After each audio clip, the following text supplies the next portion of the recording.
Sebab lemahnya iman yang ke-23, semoga Allah selamatkan kita dari semuanya, yaitu tenggelam dalam masalah-masalah kecil, meninggalkan perkara-perkara yang lebih pokok.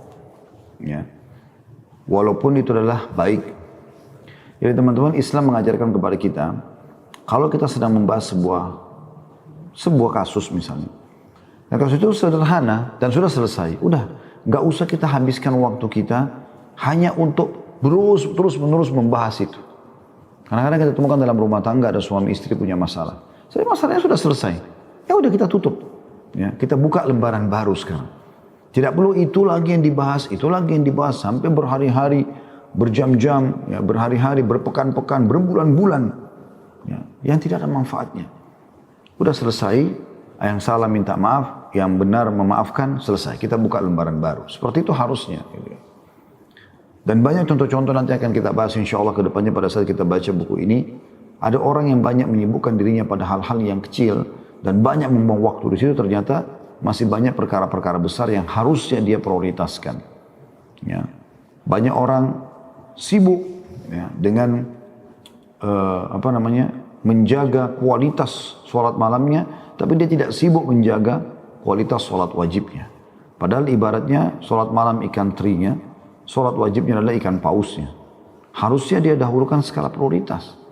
Bagaimana dia memaksimalkan kehusyuan, ya, hak-hak dalam sholat wajib dibanding sholat sunnah. Kan begitu. Ya. Waktu Ramadan banyak orang rame-rame sibuk mau sholat tarawih. Bahkan persiapan sholat tarawihnya bagus.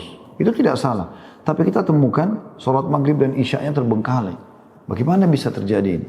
Harusnya dia skala prioritaskan mana yang terbaik, mana yang wajib, baru kemudian pindah yang hal yang sunnah. Yang afdal, baru pindah ke mufaddal. Ya. Yang terbaik, baru pindah kepada yang baik. Seperti itulah. Harusnya. Ya. Saya akan bacakan teman-teman apa yang ditulis oleh penulis di sini. Dengan untaian kata-kata yang sangat baik sebenarnya. Tidak sedikit di antara manusia yang telah kehilangan fikih atau dalam kurung pemahaman prioritas. Begitu juga dalam hal memahami yang penting dan yang lebih penting. Padahal sungguhnya jika jiwa manusia tidak disibukkan dengan kebenaran, maka ia akan memperbudak dirinya di dalam kebatilan. Orang yang mendapat bimbingan ilahi adalah orang yang mengetahui kebenaran lalu mengikutinya dan mengenal kebatilan lalu ia menjauhinya dan meninggalkan segala sesuatu yang tidak mendatangkan manfaat baginya. Diriwayatkan dari Abu Ubaidah, dari Al-Hasan rahimahullah, Hasan Basri, ia berkata, di antara tanda berpalingnya Allah dari seorang hamba, bahwa Allah membuat orang itu sibuk melakukan yang tidak dapat mendatangkan manfaat baginya sebagai penghinaan dari Allah Subhanahu wa taala kepadanya. Jadi subhanallah, kalau Allah berikan taufiknya kepada seorang hamba, maka hamba itu akan terus terpenuhi waktu-waktu dia dengan amal saleh. Waktu dia dengan amal saleh. Dan itu tidak sembarangan orang bisa melakukannya. Mungkin satu waktu Anda pernah tidak bisa tidur di malam hari. Lalu tiba-tiba terlintas di benak Anda sholat malam. Lalu Anda sholatlah, habis itu baru Anda istirahat. Sebenarnya Anda ngantuk, tapi tidak bisa tidur. Lalu Anda alihkan kepada sholat. Itu taufik dari Allah Subhanahu Wa Taala. Kalau Anda tahu pahalanya itu pada hari kiamat, maka Anda akan bersyukur, sujud syukur kepada Allah Subhanahu Wa Taala. Bukankah begitu Allah sebutkan dalam Al-Quran? A'udzubillahi minasyaitonirrajim. Di akhir surah Al-Munafiqun, ya, tentang orang-orang munafik ini. Ya ayyuhalladzina amanu anfiqu mimma razaqnakum min qabli an ya'ti ahadakumul maut fayaqula rabbi laula akhartani ila ajalin qaribin fa asaddaq wa akum minas salihin. Ya, artinya di sini, hai orang beriman, infakkanlah apa yang terbaik yang kau miliki sebelum datang waktu kematian di antara seseorang dan kalian. Lalu kemudian dia berkata,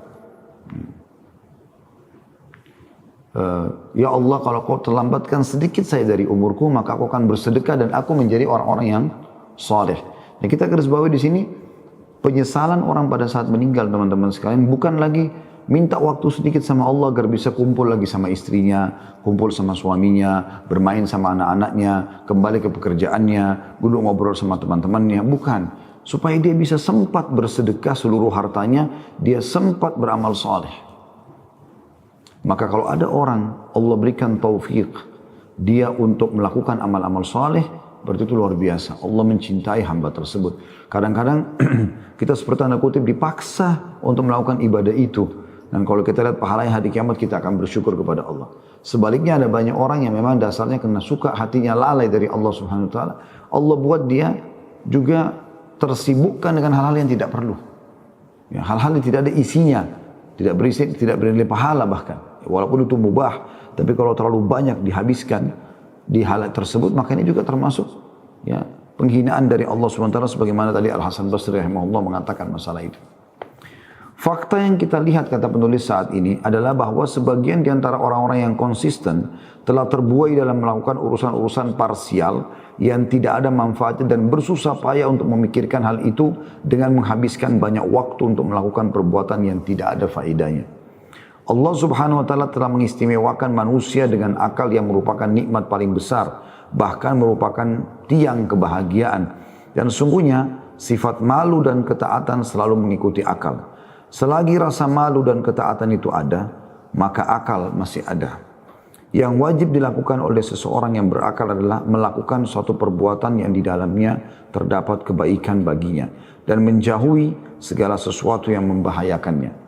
Hendaknya ia tidak menyibukkan dirinya pada urusan-urusan kecil, sementara masih banyak urusan penting yang harus ia lakukan, serta membutuhkan pemikiran, amal, dan waktu.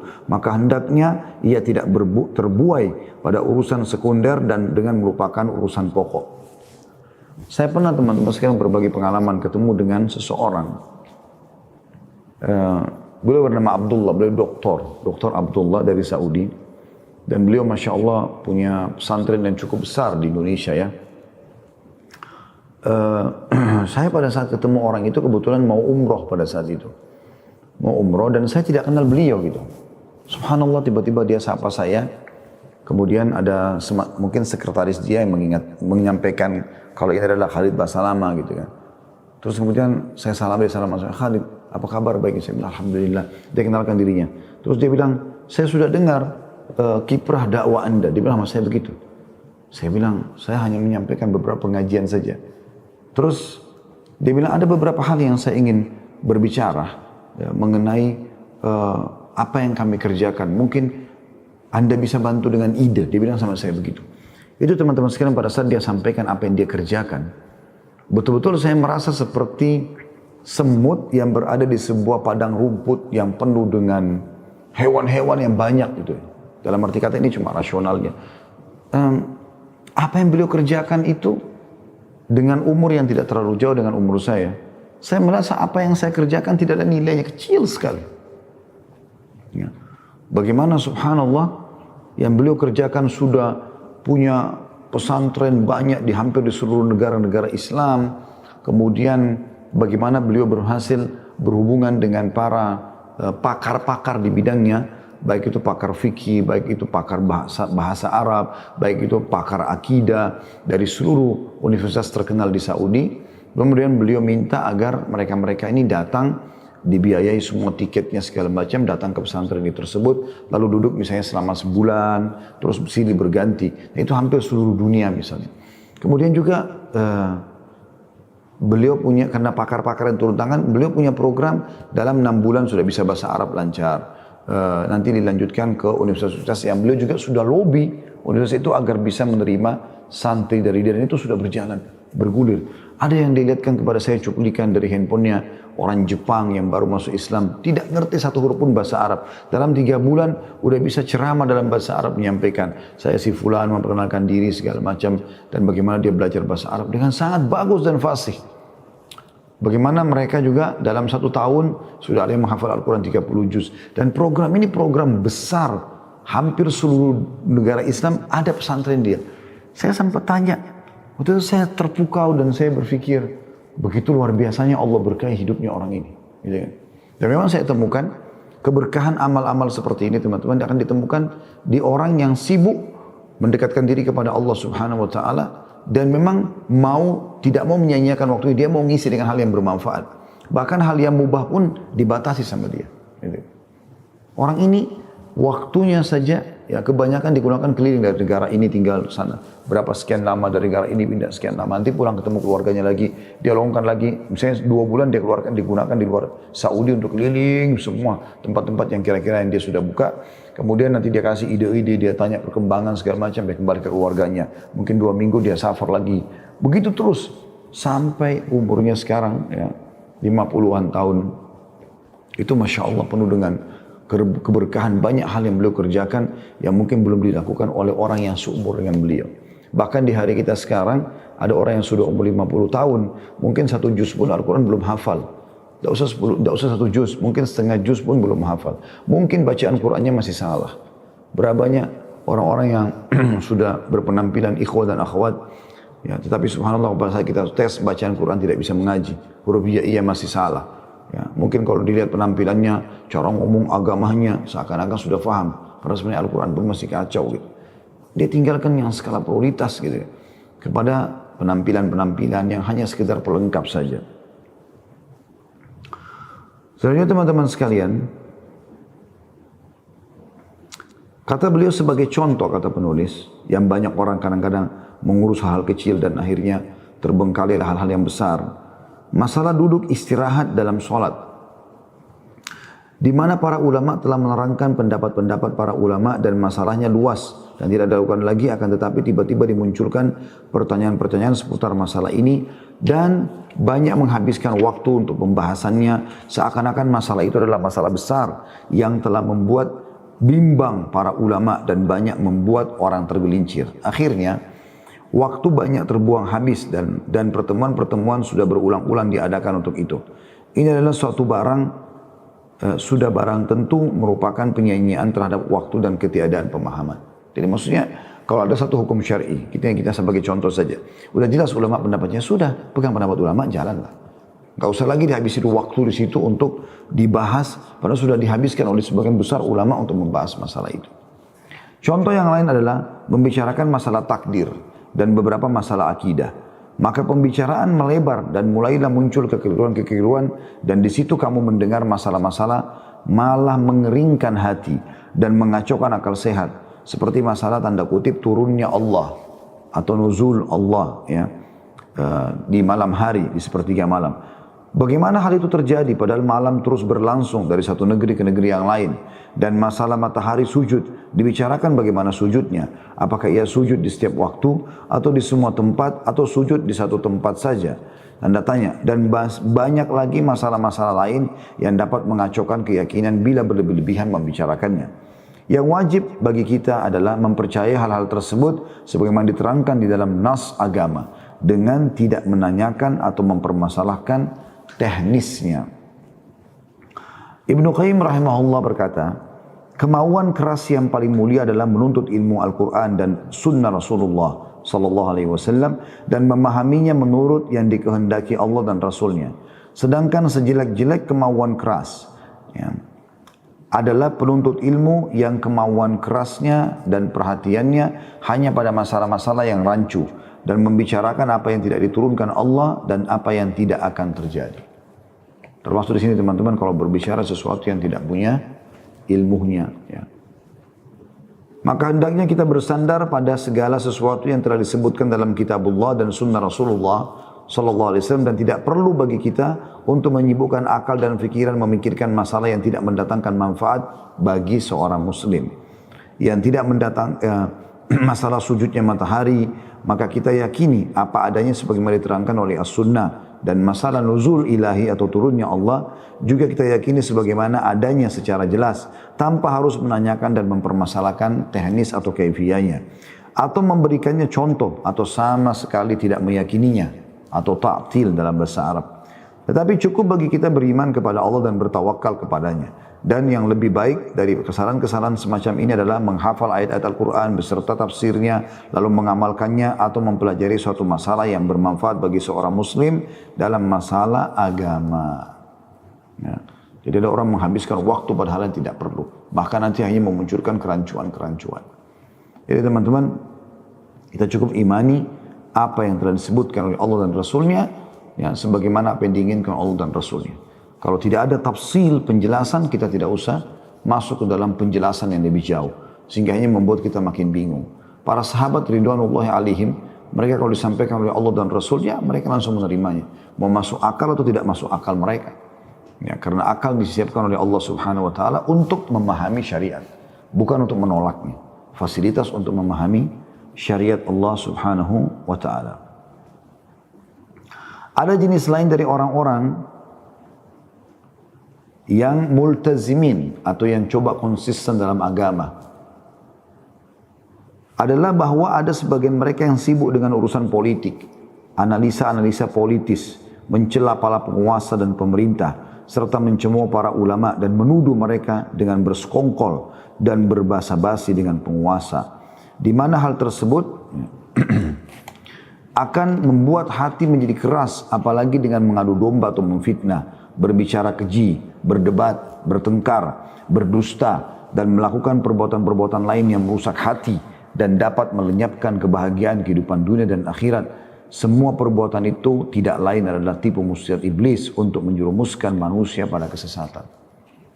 Alangkah baiknya kalau semua ulama, da'i sibuk mengajarkan agama Allah Subhanahu wa taala. Masih banyak muslimin yang salah sholatnya, bacaan Qur'annya, ya, wudunya, belum faham masalah zakat fitrah, zakat mal, belum faham masalah fidyah, belum faham masalah kafarah, ya. Masih banyak mereka belum faham. Kenapa bukan itu yang kita sentuh? Kenapa sibuk dari masalah ini ke masalah itu?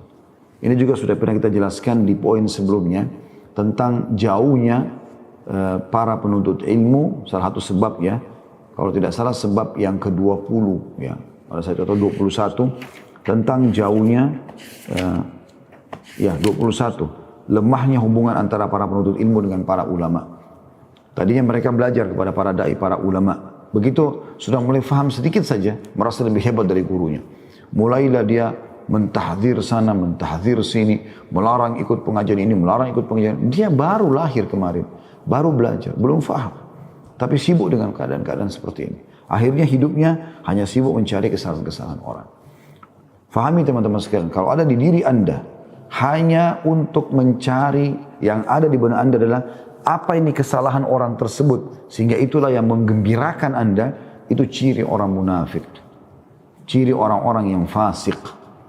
Karena orang mukmin dia selalu menutupi aib saudaranya. Karena Nabi SAW menjanjikan, man satara musliman fid dunya, satarahullah yaumal qiyamah.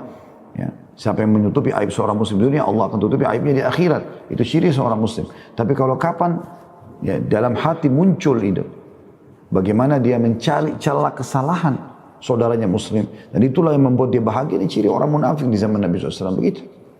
Ini ciri orang-orang yang hasad. Ya. Kalau ada aib dari saudara muslim, datang nasihati dia, berikan masukan. Dia terima, alhamdulillah. Tidak terima ya sudah. Anda sudah lepas tanggung jawab hari kiamat. Bukan tugas Anda untuk ribut ke sana sini. Kecuali memang yang dilakukan adalah sebuah kriminal yang dia tidak mau kembali dan dia tetap akan melakukan kriminal itu, maka di situ Anda boleh mentahdzir atau mengingatkan orang agar hati-hati dari dia. Al-Hasan bin Saleh berkata, sesungguhnya syaitan itu membuka 99 pintu kebaikan bagi seorang hamba. Hal itu dilakukan untuk bisa membuat satu pintu kejahatan. Jadi kalau dia mau seseorang hamba berzina misalnya, dia tidak akan suruh berzina dulu. Tapi dia akan buka segala macam pintu-pintu sampai akhirnya membuat dia ujung-ujungnya menganggap itu baik. Tahapannya adalah tatapan, sentuhan, ya, salaman, kata-kata indah dan seterusnya sampai akhirnya pelukan, ciuman, ujungnya zina. Kan gitu. Tidak mungkin langsung zina. Jadi dia bukakan seperti pintu-pintu yang dianggap baik oleh hamba tersebut sampai 99. Yang 100-nya itu baru terjerumus dalam kesalahan. Jadi banyak orang begitu yang anggap dirinya benar, padahal dia sudah ghibah orang. Ini berbahaya. Dan itu seperti memakan daging saudaranya muslim. Sibuk dengan aib-aibnya orang. Sibuk dengan kekurangan-kekurangan orang. Ini semua sebab lemahnya iman. Tanpa dia sadari, khusyuknya dalam sholat sudah mulai hilang. Dan hati-hati dengan perkataan yang sudah saya sampaikan tadi di awal. Ibnu Qayyim rahimahullah. Perkataan Al-Hasan Basri. Yang beliau mengatakan di antara tanda berpalingnya Allah dari seorang hamba adalah bahwa Allah membuat orang itu sibuk melakukan yang tidak dapat mendatangkan manfaat baginya. Sebagai penghinaan dari Allah Subhanahu wa ta'ala. Dia sibuk dengan selalu dosa tanpa dia sadari. Yang uniknya kadang-kadang orang seperti ini dikelabui oleh syaitan, dianggap dirinya selalu benar. Dia udah salah nih. Harusnya dia minta maaf, dia perbaiki. Enggak, dia sengaja balik mencari kesalahan orang, kemudian atau menyerang orang tersebut, dan dia merasa dirinya sudah menang dan puas pada saat dia bisa menjerumuskan saudaranya yang telah mengingatkan kesalahannya. La haula wa la quwata illa billah. Maka saya katakan, kata penulis, kepada saudara-saudaraku yang multazimin atau konsisten dalam menjalankan agama, dan saya tidak mengharapkan ucapan terima kasih ataupun pamrih dari mereka, saya katakan kepada mereka, gunakan waktu kaji, gunakan waktu kalian untuk melakukan sesuatu yang dapat mendatangkan manfaat bagi kehidupan akhirat kalian, dan serahkan masalah orang lain atau manusia kepada Tuhan atau Rabb, pemilik manusia. Apa faedahnya kalian membicarakan kehormatan orang lain? Tanda tanya. Tidakkah orang-orang yang kalian bicarakan itu adalah orang-orang muslim? Apa artinya kita memfasikkan si A dan mengkafirkan si B? Simaklah dengan baik apa yang dikatakan oleh Syekh Islam Ibn Taimiyah rahimahullah. Sesungguhnya mewajibkan, mengharamkan, memberi pahala, menimpakan dosa, mengkafirkan, dan memfasikkan adalah hak dan otoritas Allah dan Rasulnya. Tak seorang pun yang berhak memvonis seseorang. Manusia hanya berhak mewajibkan apa yang Allah wajibkan dan mengharamkan apa yang diharamkan Allah. Demi Allah, kata beliau, seandainya, ini sudah bukan perkataan Ibn Taimiyah tapi ini perkataan penulis, demi Allah, seandainya membicarakan kehormatan para ulama dan para umara itu berfaedah dan dapat menambah iman, maka pastilah hal itu telah dilakukan oleh orang-orang soleh terdahulu. Akan tapi mereka telah mengetahui bahwa perbuatan itu akan menimbulkan kerusakan di dalam hati dan merupakan kemaksiatan kepada Rabb atau Tuhan alam semesta. Maka perbuatan tersebut mereka tinggalkan dan mereka menyibukkan diri dengan mengintrospeksi diri atau bermuhasabah dan mensucikannya.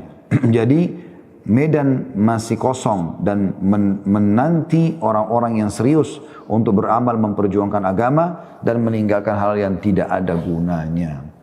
Tentu itu tadi adalah banyak diikuti dengan contoh-contoh yang sangat baik dari penulis tentang masalah bagaimana orang banyak menyibukkan hal-hal yang pokok, hal-hal yang mendasar, bagaimana dia khusyuk kepada Allah Subhanahu wa taala, bagaimana dia menambah bacaan Qur'annya, kuantitasnya dan kualitasnya, hafalannya, pengamalannya, bagaimana dia memperbanyak menghafal hadis Nabi sallallahu alaihi wasallam, mengambil pelajaran-pelajaran penting dari kisah para orang-orang saleh sebelumnya, yaitu lebih diprioritaskan, ya. Dan banyak orang meninggalkan itu, sebenarnya mereka masuk pada hal-hal yang cuma mencari aibnya. Apa kesalahannya Abu Bakar, apa kesalahannya Umar, seperti kelompok Syiah, apa kesalahannya si fulan, apa kesalahannya si fulan, ya.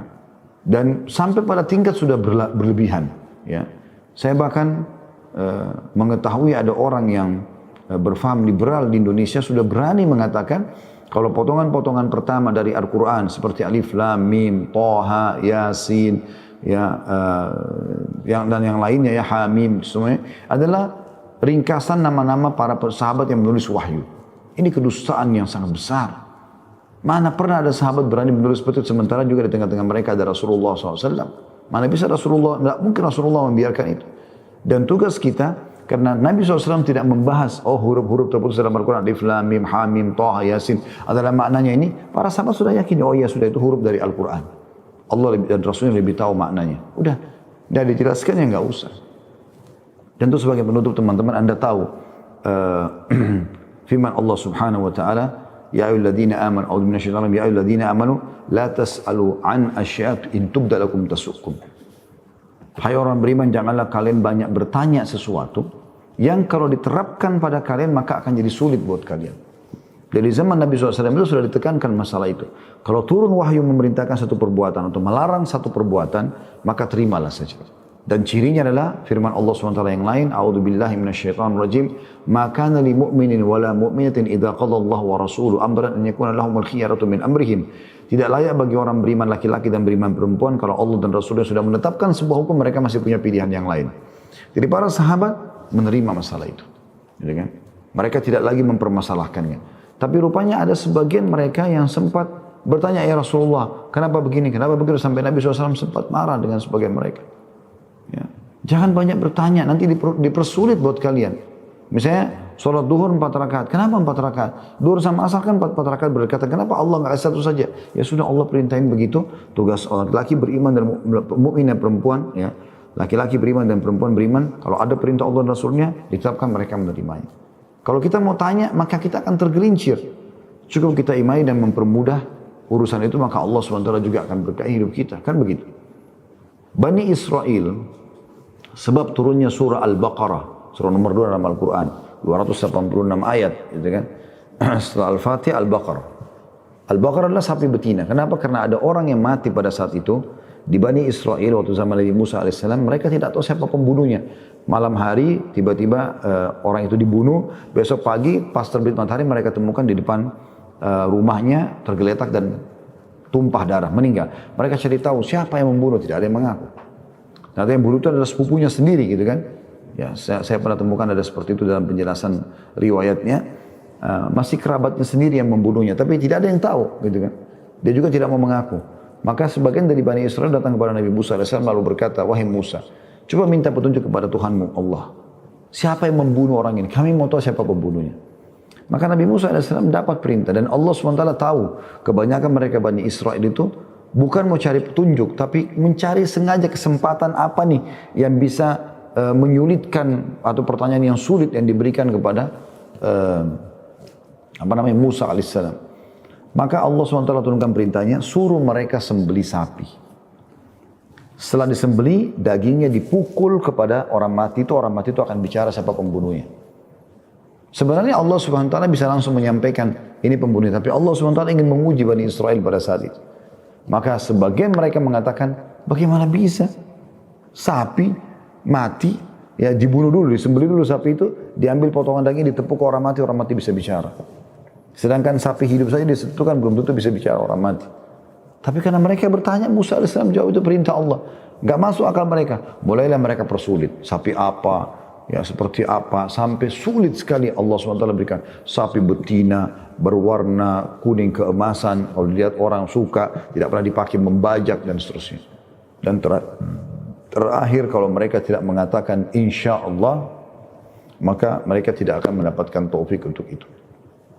Oleh itu teman-teman sekalian, kesimpulannya bagaimana seseorang Muslim sibuk dengan perintah-perintah Allah dan dia lakukan skala prioritas mana yang wajib, mana yang lebih pokok, dan kemudian baru dia ikutkan dengan hal-hal yang tidak pokok, dan jangan banyak menghabiskan waktu pada hal yang tidak pokok ini sehingga terbengkalailah hal yang pokok itu, ya. Dan sudah cukup banyak contoh apa yang sudah kita sampaikan tadi, sehingga batas umur kita sangat terbatas, maka isilah dengan hal yang baik. Jangan sampai kita kena tadi yang dikatakan oleh Hasan Basri rahimahullah, justru termasuk bentuk penghinaan Allah kepada seorang hamba kalau Allah sibukkan dia justru dengan hal-hal yang tidak ada gunanya.